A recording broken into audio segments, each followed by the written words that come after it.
Thank you, Patrizia, and welcome to everyone. I'm really delighted to introduce to you today the three speakers that we've got. But before that, I'll introduce myself in case you don't know. I am Professor Courtenay Norbury. My research interests are actually on young people who have language and communication disorders, so very much in the special education landscape, and I'm particularly interested in the intersection with their mental health, but increasingly their health and long-term outcomes. So I'm very pleased to be able to bring the ECHILD group in today because ECHILD is a fantastic resource, and I'm very excited to learn more about what they're doing, looking at these vulnerable populations. So we have a real treat in store today because we have three speakers. So today we're going to hear from Dr. Ruth Blackburn, who is a public health researcher specializing in the use of electronic health records and administrative data for research and evaluation. She has background in epidemiology, public health, and molecular biology and biochemistry. And before this role in ECHILD, she worked as an epidemiologist at Public Health England. After that, we will hear from Dr. Ania Zylbersztejn.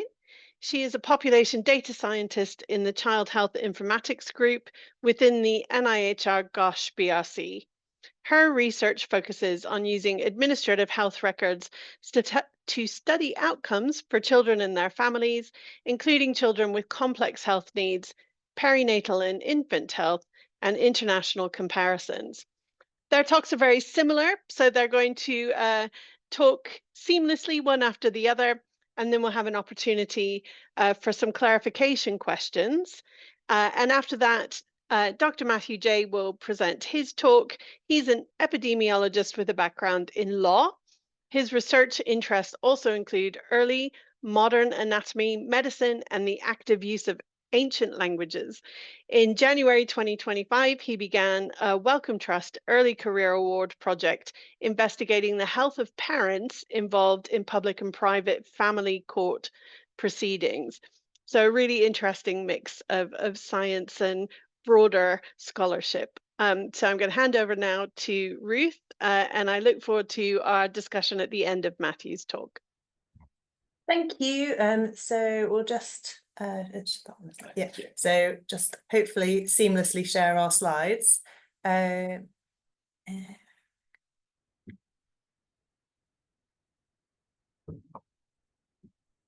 does that look right? No, I think maybe it was the other one.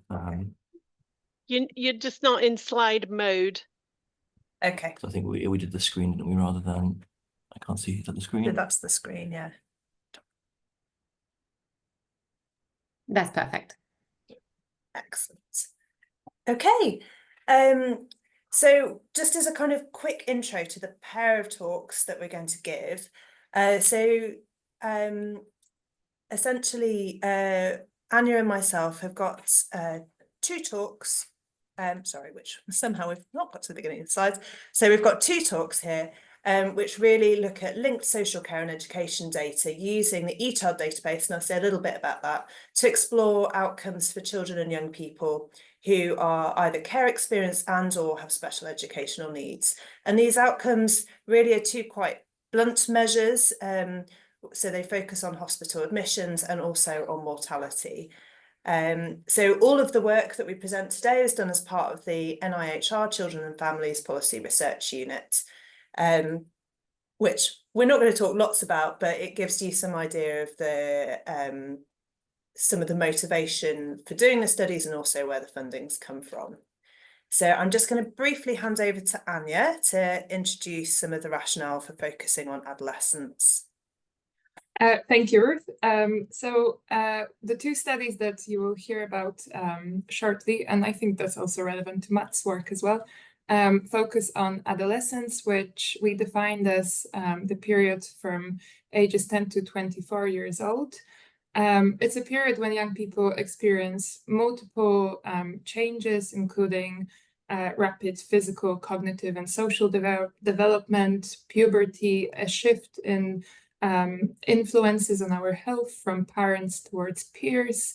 It's also a time when young people take more responsibility for managing their own health, and they may start engaging in risky health behaviors. So it's a period of rapid change, and much of the foundations for healthy adulthood are set in adolescence.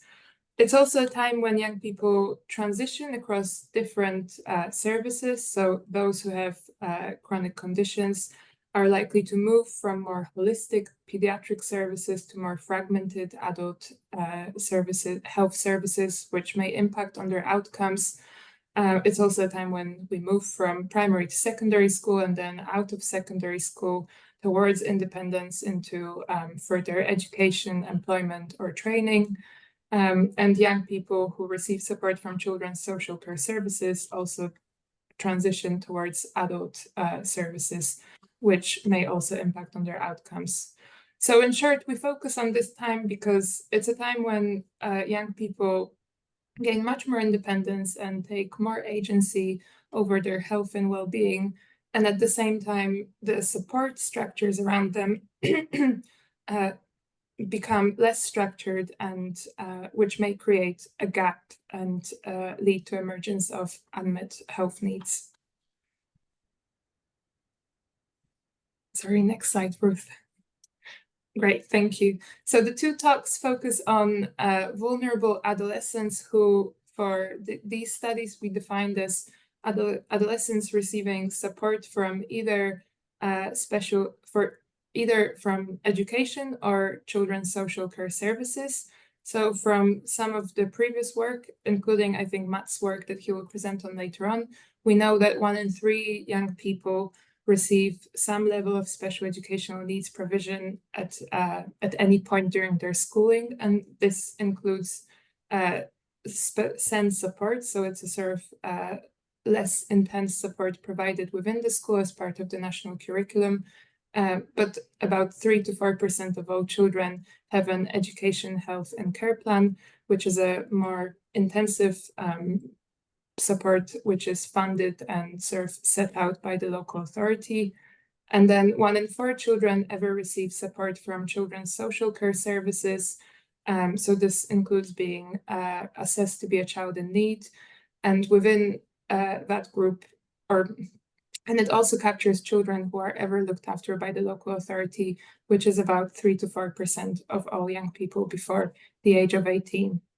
And we focus on these 2 groups and overlap between them because we know from other work that these young people face unequal opportunities for good health and well-being. And these observed differences suggest that there are gaps in currently available support, as we shouldn't be observing these differences. Further, they are known to services, which provides an opportunity for an early intervention to improve their long-term outcomes as they become young adults. Thank you, Ania. Okay, so I'm now going to do the first part of this talk, which focuses on hospital admissions among young people with experience of local authority care and or special educational needs. So, as Ania mentioned, by the age of 18, between 3 and 4% of children and young people in England have received care under the local authority supervision. So these children are termed child looked after or care experienced in this presentation. So as a group, these children often have varied and complex health, care and emotional needs. They are more frequently have a disability and also have a higher likelihood of experiencing adverse childhood experiences. In addition, many of these children who are looked after also need support for special educational needs. So the group of children who have special educational needs is much larger, accounting for about 1/3 of all school-aged children who will receive SEND provision or a record indicating SEND provision at some point during their time in primary or secondary school. So the majority of this SEND support is given in schools as part of the usual curriculum with no specific additional funding. However, for a smaller group of children, formal assessment of more complex needs are indicated by an education, health and care plan, and there is specific funding that goes with this assessment as well. So what we believe is that social care service should be aiming to wrap support around children and their families, first and foremost to provide safety to these young people, but also to promote the stability and the welfare of the whole family and particularly of the child.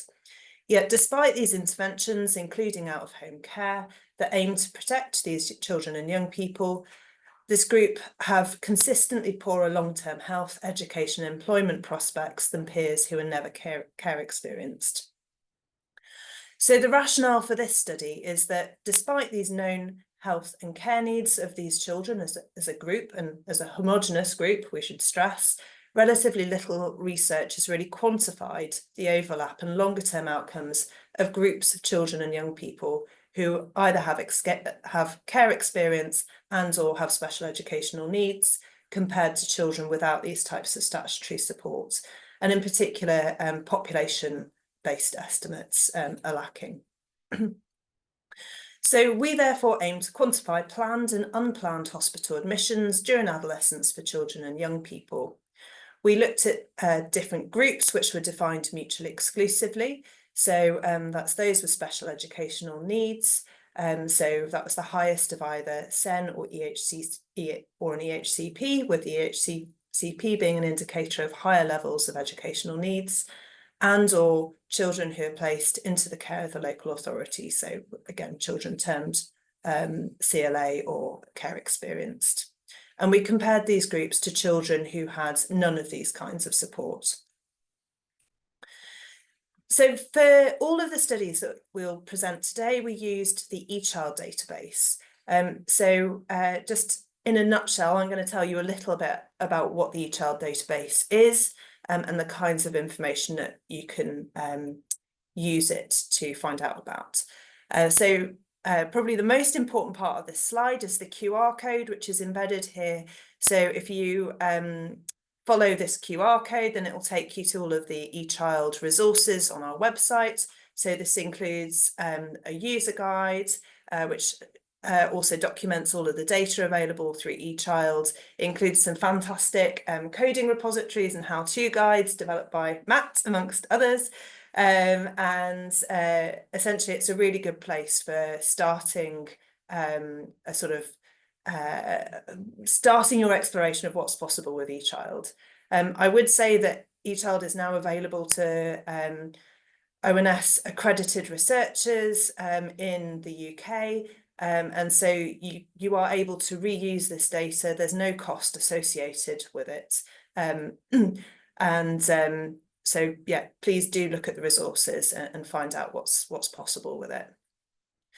So in brief, ECHILD is a de-identified database, including linked information on about 20 million children and young people.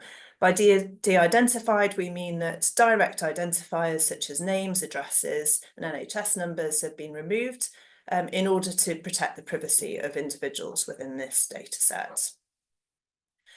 So the data is all administrative. That means it's derived through the interactions that children and young people have through public services, including schools and health services, and also with children's social care.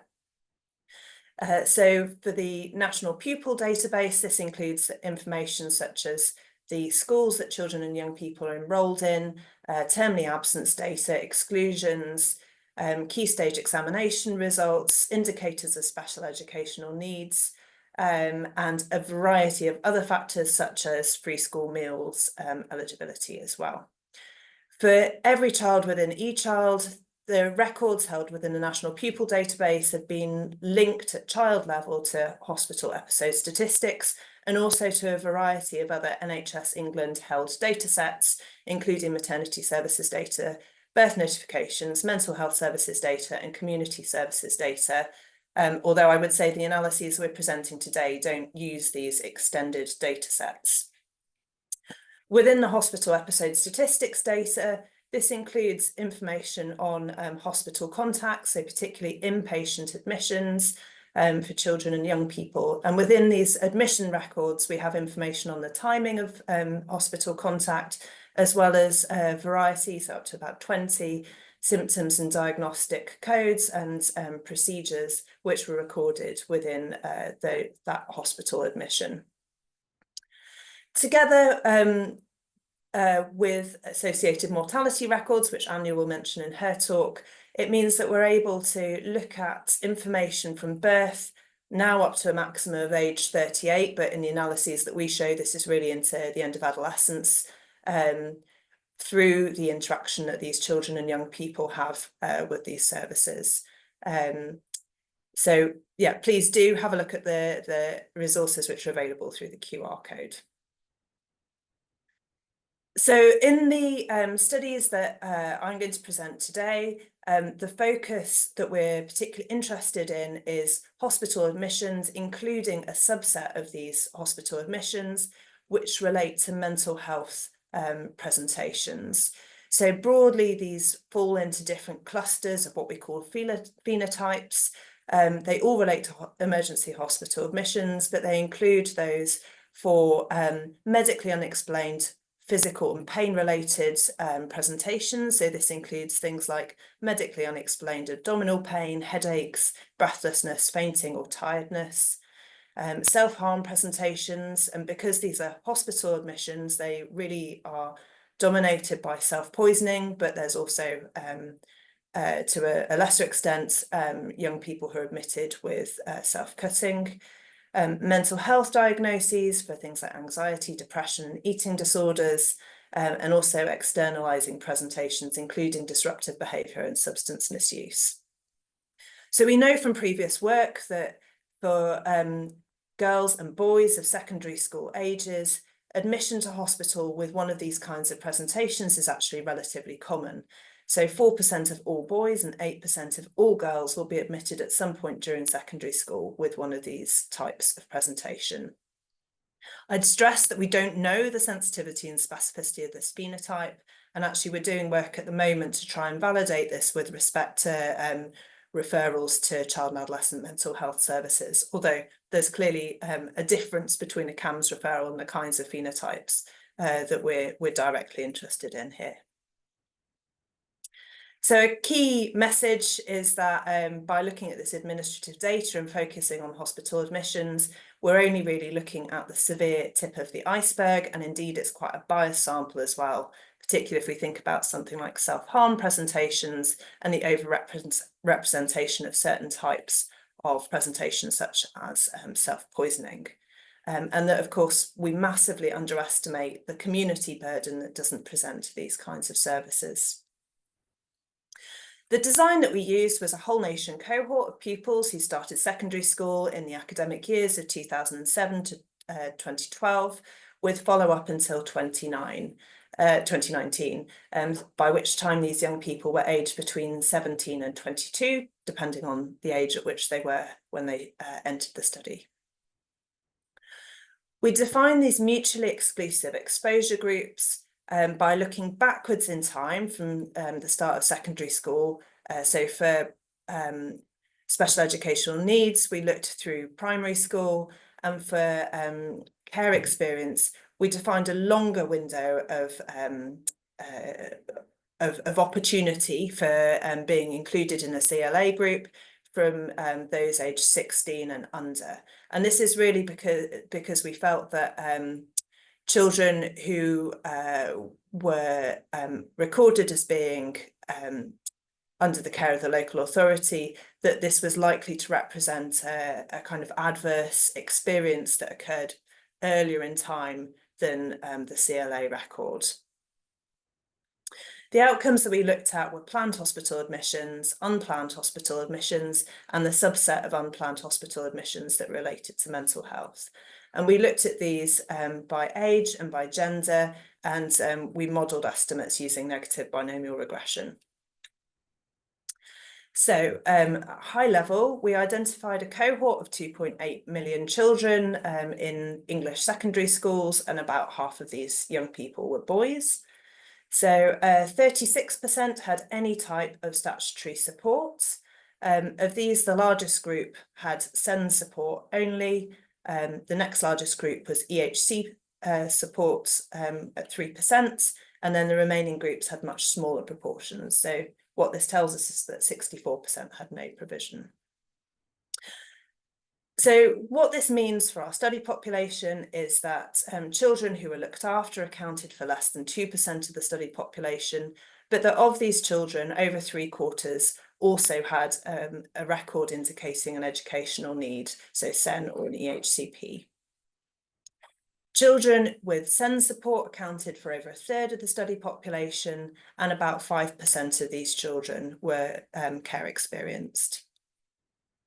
Looking first at the hospital admissions, so planned hospital admissions, we can see that for girls, the rates of planned hospital admissions for all ages were higher in girls than boys, and that the highest rates were seen for children and young people with an EHCP, and particularly for care experienced groups, and this was common to both girls and boys. So for these groups within EHCP, rates of planned hospital admissions generally decreased with increasing age, and that is essentially a reflection of planned care in paediatric settings and then an aging out of paediatric services around sort of 17 or so. What's less obvious from these graphs is that for children without an EHCP, so that's the lower lines, the kind of cluster of yellow, grey and the lighter green, there was an increased rate of planned hospital admissions, but much more gradual one with increasing age. So just to summarise these messages, we found the highest rates amongst children with an EHCP, and particularly those who had an EHCP and who were care experienced.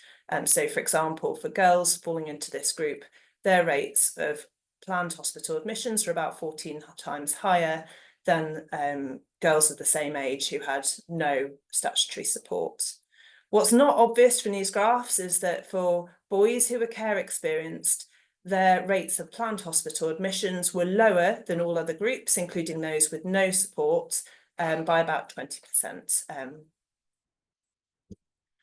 Looking at unplanned hospital admissions, you can see that the rates are higher in girls than boys, as we saw in the previous slide, and that also for girls, there's a very steep peak in unplanned admissions, particularly for girls with an EHCP and for girls who are care experienced.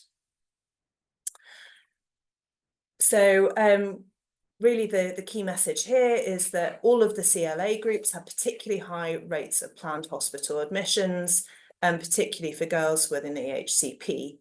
And this finding is really important because if we think back to the previous slide where we found that boys who were care experienced had lower rates of planned hospital admissions than all other groups, we can see here that these groups had very high rates of unplanned admissions. And so this tells us that there's an unmet need, which is likely to reflect under provision of planned care.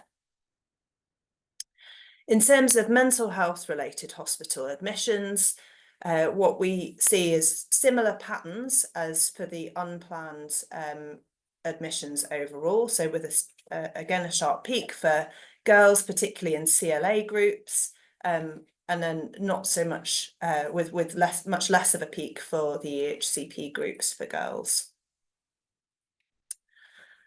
So again, an example of this is that if we look at girls in their mid-teens who are care experienced, we find that rates are about 10 times higher for this group compared to girls of the same age with no support.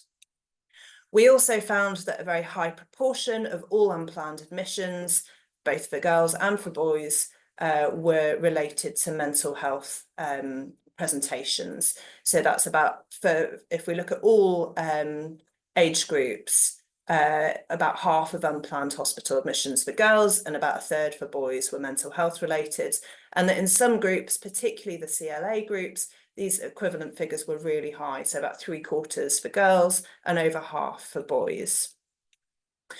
So the key findings then are that for both planned and unplanned hospital admissions, we see higher rates in girls than boys, and that these planned hospital admission rates were highest for younger children in EHCP groups, which is what we'd expect given the high level of medical need and complexity, which is associated with needing an EHCP. And also that rates of planned admissions were lowest for care experienced boys in their mid-teens. And given the finding that we see in terms of higher rates of unplanned hospital admission groups, unplanned hospital admissions for the same group, this indicates an unmet need for preventative care and early intervention.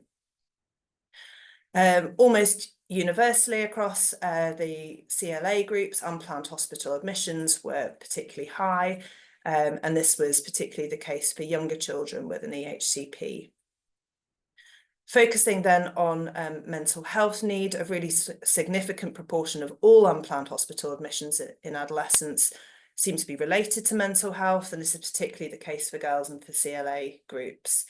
So this really highlights a significant and urgent need for timely and effective mental health support, particularly for care experienced children and young people who just don't seem to be getting the support that they need. So I will now hopefully move seamlessly over to Ania's talk. I stop in sharing. Great, thank you, Ruth. Hopefully I can share my screen with, can you see my screen okay now? Yeah, looks great. Perfect, thank you. So hi everyone. Now we will move on to the sort of the related but slightly different study focusing on mortality, and all of the analysis that I will be presenting today were carried out by my wonderful colleague Isabel Ward. Oops. So why are we focusing on mortality? Adolescence is the life stage within sort of our childhood and transition to adulthood with the second highest risk of death after infancy. And this is partially due to increase in the risk of death due to accidental and intentional injuries, which are considered preventable or could be preventable through better sort of public health and measures.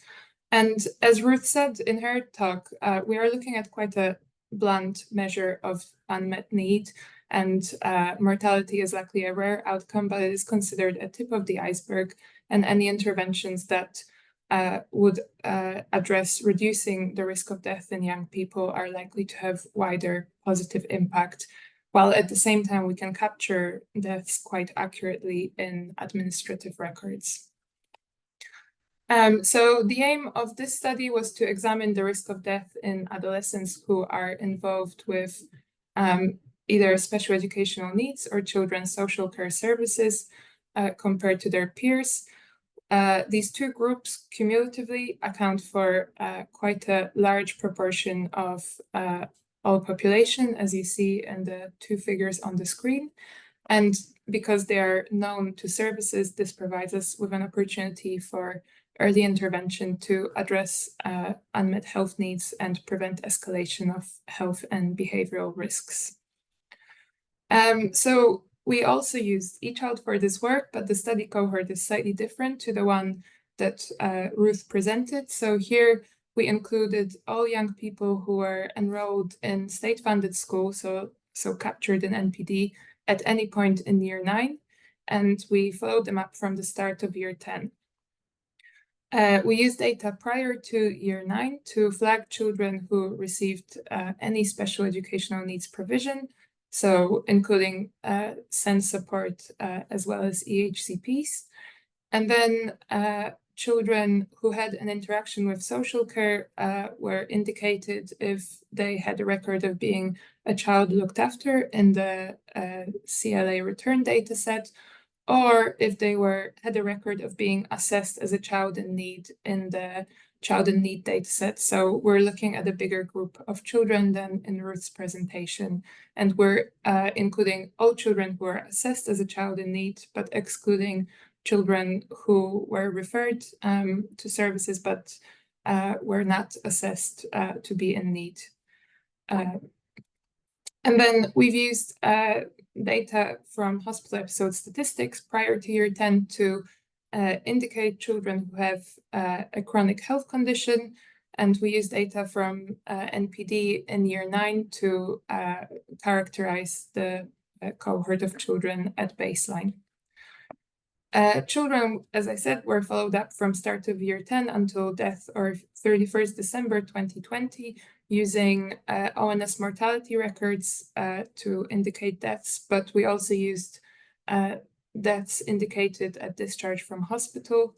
And we looked at mortality overall, but we also tried to tease out differences in cause-specific deaths, so focusing on injury-related deaths, which captures accidental injuries as well as adversity-related injuries, so suicide, homicide, and drug and alcohol-related injury. And then all other deaths that had a recorded cause were classed as non-injury, and we also looked separately at a third category of deaths which had no recorded cause of death, as they are slightly different. We used Kaplan-Meier plots to estimate the cumulative risk of death in children with different level of SEN and CSE provision, and we used Cox proportional hazard models to compare the risks between different groups relative to children who receive no support from either education or social care. So the study cohort included over 3 million pupils across 5 academic years. 58% of young people in the cohort received no statutory provisions. A third had a record of special educational needs provision only. 3% had a record of involvement with social care services only, and 7% had a record of both. And as you can see here, boys were more likely to have any statutory support compared to girls, and this was driven by higher rates of SEN provision for boys. Young people with any educational or social care provision were also more likely to have a record of chronic condition, in particular for children who had SEN provision. And they were also more likely to have to be eligible for free school meals, in particular if they had a record of involvement with children's social care services. And just to give you a little bit more of information about what the cohort characteristics, and compared to Ruth's presentation, 1% of children in this cohort had a record of being looked after before their 14th birthday, and the vast majority of them had also a record of receiving some educational support from schools, and 4% had an EHCP, of whom 41% also received support from children's social care services. So in this cohort of over 3 million pupils, there were just over 6 million deaths during the follow-up, and 2/3 of these deaths occurred in boys. So while in Ruth's talk, girls had higher risk of being hospitalized, when we look at mortality, boys are much more likely to die than girls. And the figures here show cumulative risk of death in boys and girls in the 4 different groups that we examined in this study. So the risk of death was highest for young people, for boys across all groups, and then consistently for boys and girls, the risk of death was highest for those receiving both education and social care provision, followed by children with children's social care support only, and then SEN provision only, and the risk was lowest for children receiving no SEN or social care support. So over the 10 years of the follow-up, 0.2% of boys and 0.1% of girls with no statutory support died by 24th birthday. And the risk of death, as I mentioned, was 5 and 7 times higher for young people receiving both education and social care provision, 2 times higher for those who had only additional social care provision, and 65% higher for young people receiving SEN provision only. And then when we broke down deaths by the underlying cause. About half of all deaths were due to injury, a third were due to non-injury, and for 15% we could not ascertain the underlying cause of death. Boys were accounted for a much higher proportion of deaths due to injury, but they were overrepresented in all groups.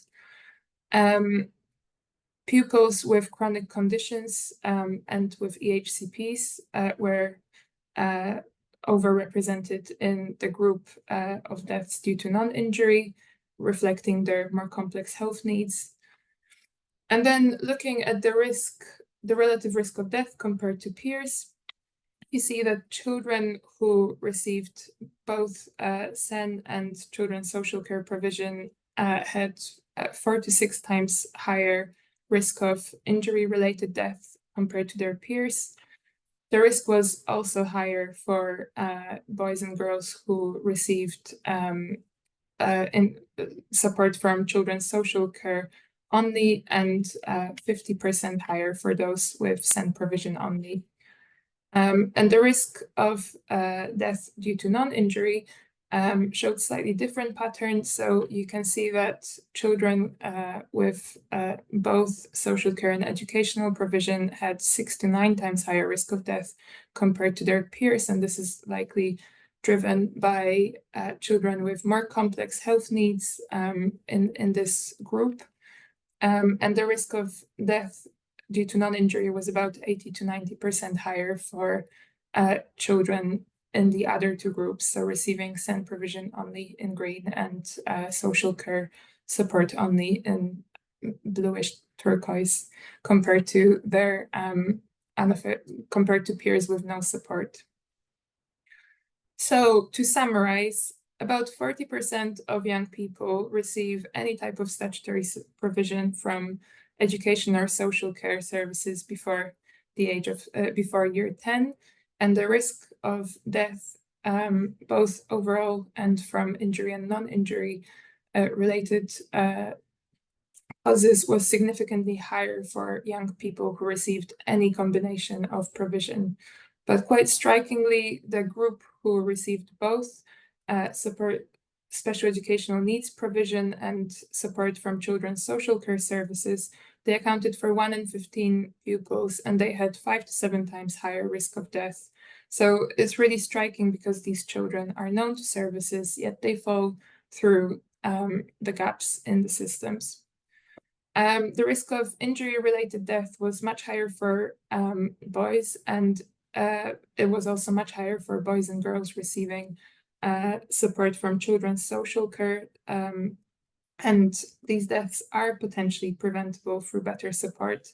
And I should say, I tried to present the results to illustrate that we are looking at a very diverse groups of children, because even within those who receive support from either education or social care, the reasons for this support will differ. So we are looking at a very diverse group of children, and further research is still needed to determine how we can prevent these deaths.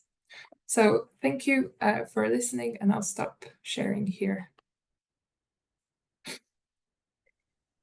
Thank you so much, both of you, for a very sobering set of talks. I just want to see if there are any questions around clarity or clarification of some of the issues before we move on to Matt. Any burning questions that need addressing now? I can't see anything, so I'm going to hand over to Matthew, let you process the information you've just heard, and then we'll hear from Matthew and we'll open the floor for discussion. Thank you, Matthew. Thank you very much. Now it's my turn to try and share the slides. Do you reckon that will work? Should we try that?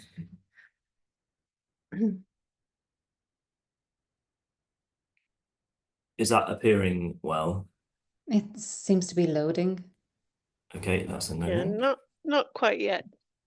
Let's try. Now let's start. If we try that, that should work. Yes. That's it. Oops, wrong way around.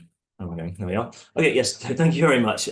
Yeah, so I'm going to be presenting really actually what is a collection of a few different studies looking at exclusion from school understood in a very broad sense of various groups of children, those with social care and SEN histories, and also children with chronic health condition histories as well. And the reason for looking at all of these things together, we're looking here at exclusion, formally defined and formally recorded following the legal processes that are established to exclude children from school due to breaches of behaviour policy. We're also looking at absence more broadly, so whether that's to do with illness or other reasons, and also a third way of missing education, if you will, which is called off-rolling, which is essentially the illegal exclusion of children from schools. This will be either to prevent a child's academic performance, bringing down the school standing in league tables, and or to avoid cost, or for other reasons that are not laid down in law to exclude children. And we're looking at these things together because to some extent or another, there's probably some degree of common cause, and there's going to be some degree of common effect as well. And these are the 4 studies that I'm going to present today. One is actually taking a step back and looking at the percentage of children ever receiving social care services. And actually, Ania and Ruth have already told you 25% is the answer to that question. 2 studies then looking at rates of exclusion by social care and SEN history, rates of non-enrollment by SEN and social care history, and then finally the 4th study looking at rates of all of those outcomes, absence, non-enrollment and exclusion by histories of chronic health conditions identified in hospital data. So I'll very, very quickly go over all of these. This will be obviously very headline measures. All but the last are published, and so I'm very happy for people to get in touch to get the links to these studies. But starting with the social care, the cumulative social care one, I mean, this is the answer really. It was a very difficult study to do because of limitations with the data. We used the Child in Need census, which doesn't exist for 18 years. So we stitched together different estimates from different cohorts to get the percentage of children ever referred, ever assessed, ever found to be in need from birth to age 18. And you can see on this graph, it's over a third of children living in England are referred to social care before they turn 18. In fact, really, that's a lower estimate because these figures don't include early help. So it's at least a third of children getting some kind of social care referral. Most of those get an assessment by a social worker. And as we heard, 25% of children are recognised as a child in need and therefore put onto a child in need plan. And then also there's a group of children, about 7% of whom are put onto a child protection plan. And then not in this paper, but from other research, we know that between 3 and 4% of children are ever looked after, as Ruth mentioned. So when we're talking about social care, we're talking about really a very significant section of the population. So moving now on to study number 2, looking at exclusion. So this adopts really similar approaches to what we've seen already, using slightly different cohorts, but essentially it's children, in this case, enrolled in year 7 in 2011 and 2012, and then followed forward in the National Pupil Database in these 2 key stages. So key stage 3, which is years 7 to 9, and then key stage 4, the final 2 years of compulsory schooling in England, years 10, 11. And when we look back in children's records for their social care history and their SEN provision history. And so when I talk about children, for example, children in need, what I mean is children with those records in the data at any point over these periods of time. So it could be currently in need or previously in need, and the same thing for the other groups. And so we look up until the end of primary school when we're looking at exclusions in key stage 3. And then we look at exclusions in key stage 4, we update those exposure windows to the end of year 9. And this is the bottom line. So 13% of all children ever received at least one fixed term or permanent exclusion across secondary school. Remember, these are the formal exclusions. But about a third of children in need received an exclusion, and 40% of children on child protection plans or children looked after received at least one exclusion across all of secondary school. And looking at these 2 graphs, on the left-hand side, we have key stage 3, on the right-hand side, key stage 4. And you can see the different groups. And now, as Ania mentioned, this is a very quite simple way of grouping social care experiences, but it's often the starting point. And you see children without social care history, then you have children in need, and these are hierarchical. So children in need, but not on child protection plans, not looked after, and so on. And you can see quite clearly a very strong, very clear association between social care history and exclusion of both Key Stage 3 and Key Stage 4. And you can also see with the red line, that's children with SEN provision history, and you can see that it's for both key stages higher if SEN provision is also recorded, except possibly among children looked after at Key Stage 4. So moving on to non-enrollment. So this is really our proxy of off-rolling, but of course off-rolling is essentially an illegal practice, and so of course there are no data that are routinely collected on it. And so instead what we do is we look at children, again, we're looking at children enrolled in Year 7 in the National Pupil Database, therefore enrolled in state school in Year 7, and we follow them forward and we see basically, do they disappear from the National Pupil Database? And here we only focus on Key Stage 4, partly because if off-rolling is going to be happening, it's going to be happening in Key Stage 4 because that's the kind of the crucial years. And also when we looked at Key Stage 3 and we looked at children who leave the MPD in Key Stage 3, it looks like it was more to do with factors such as ethnicity and language, less so to do with deprivation. And we also, in Key Stage 4, we specified that children must be sitting fewer than 5 GCSEs. And this is essentially to rule out children who have been sitting their GCSEs in the private sector, because they'll be in the exam data, but they wouldn't be in the enrollment data in the MPD. So an important limitation to this is, and the reason we're calling it non-enrollments very specifically rather than off-rolling, is because being in the MPD means you're enrolled in a state school. Not being in the MPD, you could be in private schools, homeschooling, or you could have emigrated. And when we did this analysis, we didn't yet have the health linkage. And so we could now look at see whether children appear in the mortality data or in hospital data to see whether they're still in the country or have died. But we couldn't do that at this point. So again, not being enrolled could be a reflection of those outcomes as well. But again, the bottom line, so about 3% of all children experience non-enrollment in Key Stage 4, and it's higher for the social care group. So 6% of children in need, 8% of the Child Protection Plan group, and 11% of children looked after. And again, in the graph, you can see quite clearly it's those with both social care and SEN history who have the highest likelihood of experiencing these outcomes. And I should say these graphs, both this graph and the previous graphs, these are adjusted for various social demographic factors, particularly deprivation. Now, finally, moving on to health conditions. So now, slightly different cohort, but again, it's a similar idea. We're looking at children enrolled in Year 7. In fact, we looked at 3 school cohorts here, so 1.5 million children or thereabouts.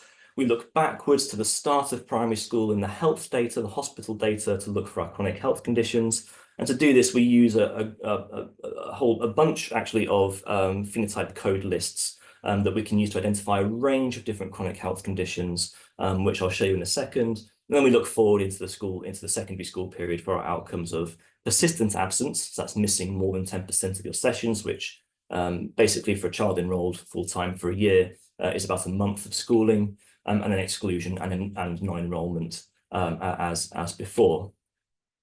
And so what we can see, and if we focus just on persistent absence on the left-hand side, the scales of these graphs are all different, bear that in mind, but the patterns are very similar.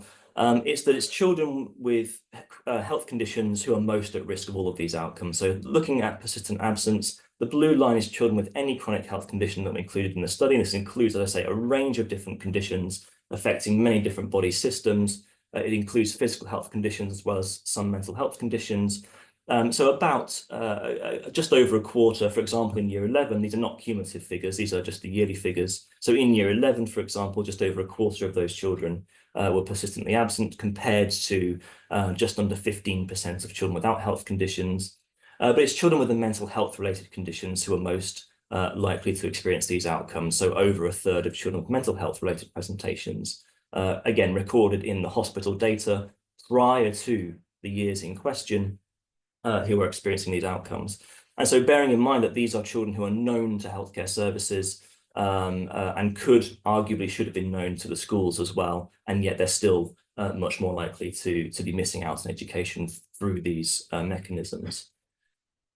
And if we focus in on the mental health conditions in particular, in fact, these are very similar groupings to those which Ruth showed you earlier. This was using an updated version of the same code list, which our colleague Courtenay spent a lot of time updating to bring it more in line with the more recent diagnostic classifications. And you can see, for example, with persistent absence, now that I apologize, the colors have gone a bit different to the previous graph. Now the blue line along the bottom, the bright blue, is now the children without health conditions. But what you can see is, for example, it's children with externalizing presentations and children with histories of adversity-related admissions. This could be due to drug and alcohol use, self-harm, those kinds of admissions, those that they are most at risk of persistent absence and indeed exclusion and non-enrollment. So about half of children persistently absent in those groups in sort of years 10, 11, again, compared to about 13% of children without health conditions.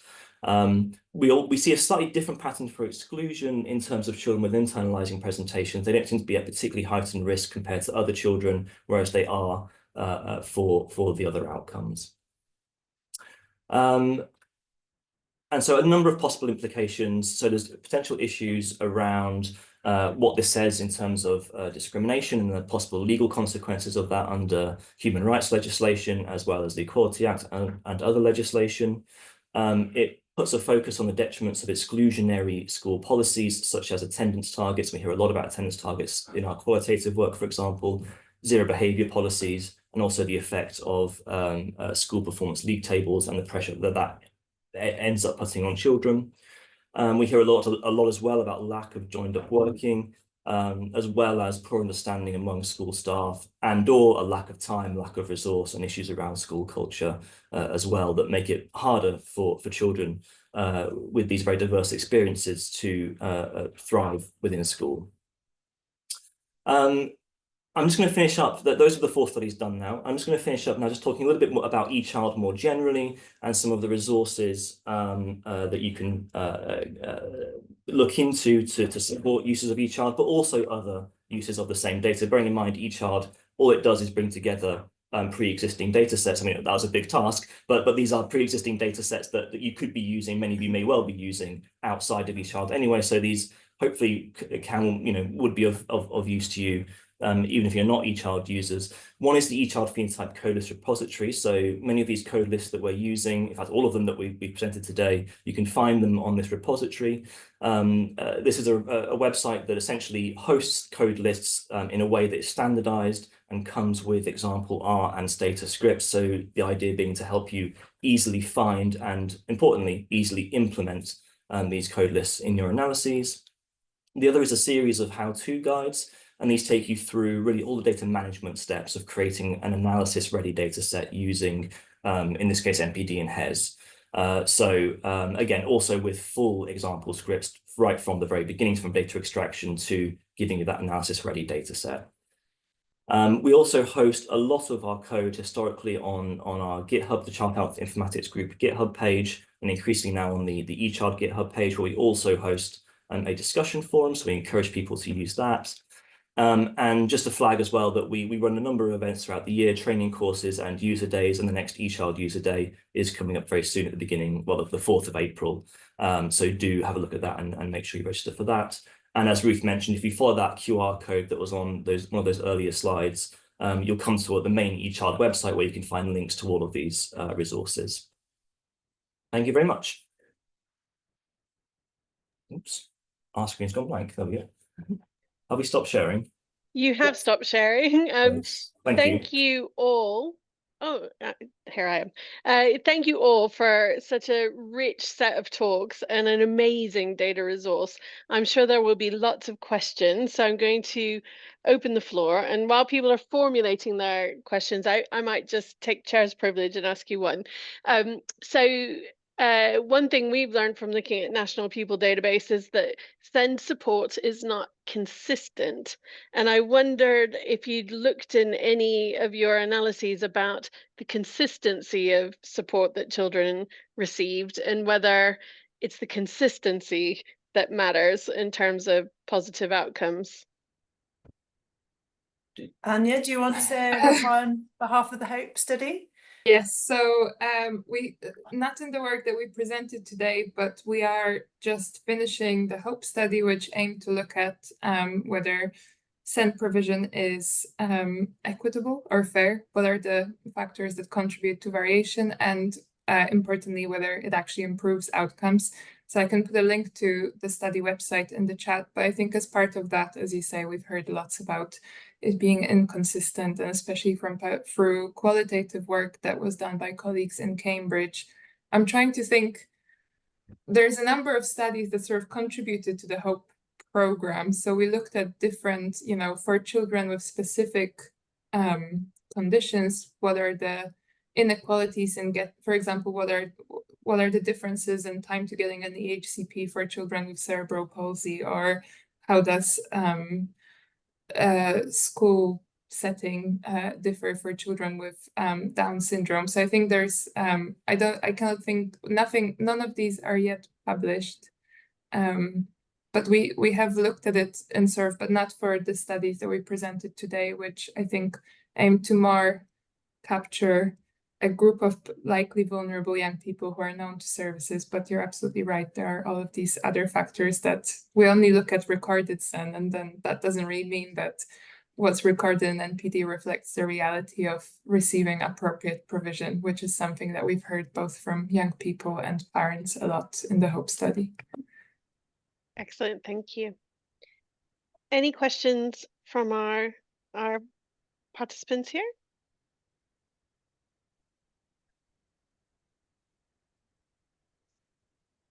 Okay, so Patrizia is in the chat. She has a question for Ania. Does the ECHILD data provide any insight into what might drive higher mortality rates among adolescents receiving provision versus not? Could it partly reflect a lack of informal support in this group? For example, fewer friends, fewer supportive adults, which might be particularly important at this stage, but is not captured in the data.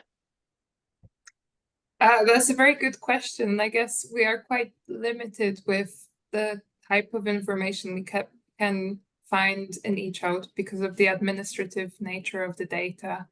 So I think the informal support would be something we're not fully able to capture. I don't know if Ruth and Matthew have any thoughts on that, but that's... Yeah, I mean, so we definitely don't know for certain, but I wonder whether the sort of pattern that we're seeing of care experienced children in particular getting less planned care but more unplanned care, one aspect to that is probably about the lack of continuity of parent and carer support and the role that that can play in getting definitely good healthcare, but I think all kinds of other support. It really meant in the broadest sense. So I think that makes a lot of sense, but I don't think it's something that we can prove with the data that we have available. I think that's definitely a mixed methods or a qualitative study that needs doing. I mean, there are some things one could look at. For example, placement stability. So you could compare children with lots of placement changes compared to those who were stable. But then it gets very, very complicated because the longer you've been in care, the more likely it is. So you need to kind of account for a number of different factors. And as soon as you start doing that, I mean, death is thankfully, although there is that big gap, it is still thankfully a rare event. And so you ending up, with these groups with very, very small numbers. And so it becomes very difficult to draw any kind of conclusion from that kind of analysis. But I guess the general point, and it's a tricky one in this area, is that the kids who have the highest level of support have the highest level of need to begin with. So the fact that they have worse outcomes in some ways isn't surprising, although I wish we could make it better for them. How one does that is the £1 million question, I guess. Yeah, I think one thing we're always very careful to point out is that we're not saying anything about the efficacy of the care system, for example, because it is so heavily confounded, and we haven't done any kind of causal analysis along those lines. It would be very, very difficult to do that with this data.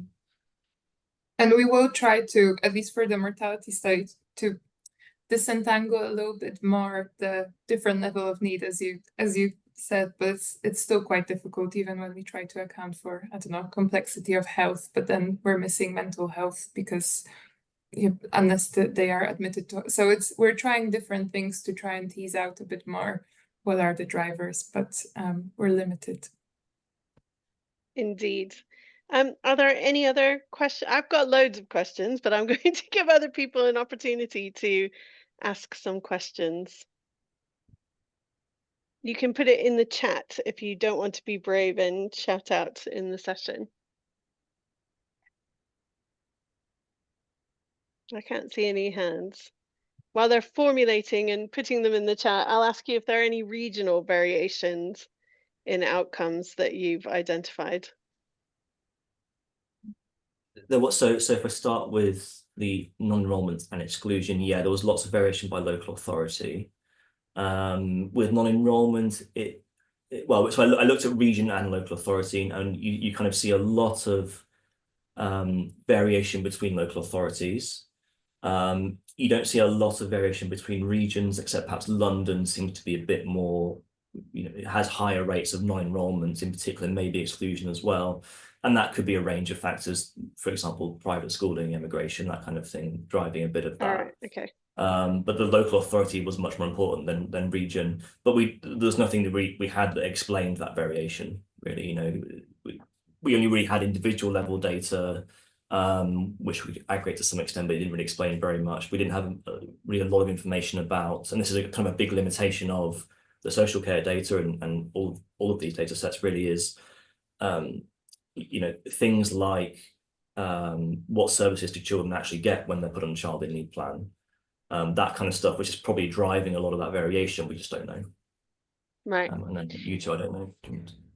Yeah, I mean, we haven't specifically looked at regional or more detailed levels of geographical variation for the hospital admissions work, but what I'd expect to see is sort of similar to what Matt's described. That pattern fits with what we generally see. Ania, again, I don't know how much you want to talk about hope and how much you want to talk about mortality work. So I feel for mortality work, it's a bit tricky because of numbers. I think we would run out, so we haven't considered looking at regional variation just because we were worried that we might run out of numbers, basically. But in terms of the HOPE study, I don't want to speak for my colleagues because I'm actually, Kate Lewis has done a lot of work around local authority variation and in provision of SEND, but I can put a link to her protocol in the chat, as I feel she would be better equipped to answer that. That's very kind, thank you. Are there any other questions?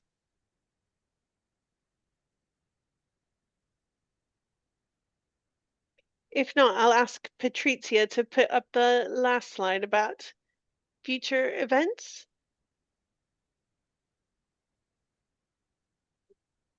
Julia Clements is asking a question. Has that analysis, I've lost it, hang on.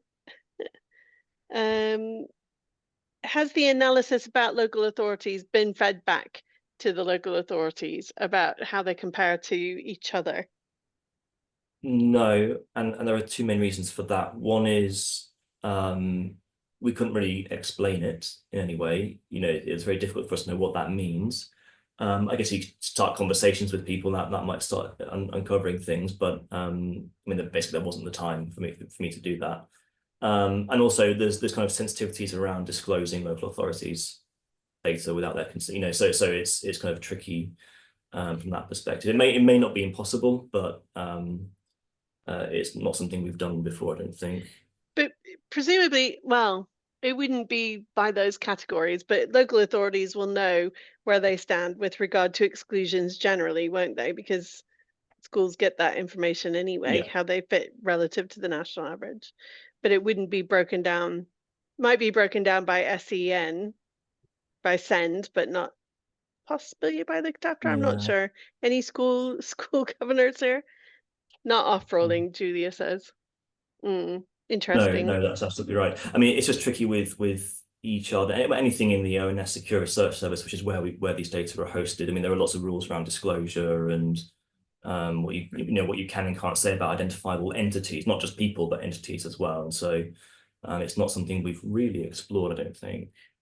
No, I mean, a lot of these rules are to some extent imposed upon us by the Office for National Statistics, because they obviously need to ensure that the results could not allow any individual to be identified, but also, as Matt says, they have a higher level of rules which relate to organisational bodies, which kind of don't quite make sense in a health context, but they're still applied to this data set. So it's, we face some challenges there in terms of what is permissible, and we're, I think, increasingly kind of opening up those discussions about when it might be possible to share these kinds of data. So, for example, we've got some planned work which we really would ideally like to be able to feed back to the integrated care boards that are, you know, ultimately having to act on this kind of information. But even in that sort of circumstance, it's quite difficult to get a clear sort of guide on what is permissible and what isn't. Yes, I feel that people think it might be a lost opportunity not to be able to do that, and to explore with them what they think the reasons for this might be. Right. That it was fascinating, very thought-provoking. Yes. I might come back to you, Matthew. I have big questions around kind of the legal issues around exclusions and whether mainstream schools are sometimes the right place for some children, and how you balance the rights of those children to participate in mainstream schools, but the rights of staff and other children to their education and their work experiences as well, and how what the law has to say about that. But that's probably a discussion that will take too long for the time that we've I mean, got. I'll just very quickly say, I mean, it's not the only way of doing it. Scotland, for example, has pretty much abolished permanent exclusions. They just don't use them anymore. You know, there were like 2 children last year excluded. So there are other ways, and they have a very deliberately include. You know, they don't have behaviour policies; they have inclusion policies. So there's a very deliberate effort to go down that kind of route rather than the behaviour route that we have in England. Does ECHILD extend to Scotland? No. That would be interesting. It would be. Nor Wales. It's just England. Just England. North Ireland. Yeah, it's just England. All right. Well, I will stop quizzing you now. Thank you very much for sharing this invaluable resource and all the wonderful things you've done with it. Really interesting food for thought. And thanks to all of you for coming. And we look forward to seeing you at the next Catalyst seminar. Thank you. Thank you. Thank you.